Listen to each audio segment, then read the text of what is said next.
Champions ট্রফির ফাইনালে জিতে গেল ভারত। এই অবসরে আমরা একজন লোকদেবীকে নিয়ে আলোচনা করব, যে লোকদেবীর ছবি ভারতের প্রাক্তন অধিনায়ক মহেন্দ্র সিংহ ধোনি তার পকেটে নিয়ে ঘুরতেন।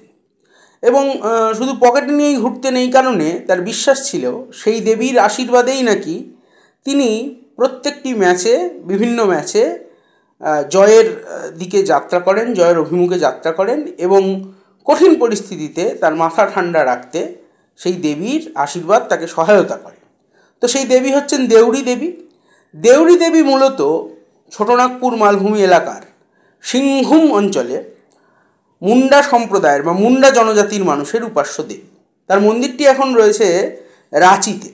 ভারতবর্ষের বিভিন্ন বৈচিত্র্যময় মন্দিরের মধ্যে দেউড়ি দেবীর মন্দির হচ্ছে সেই মন্দির যেখানে ব্রাহ্মণদের সাথে সাথে মুন্ডা জনজাতির মানুষ তারাও দেবীকে পূজার অধিকার পেয়ে থাকে, যেহেতু তাদেরই সম্প্রদায়ের বা তাদেরই জাতির উপাস্য দেবী হচ্ছেন এই দেউড়ি দেবী।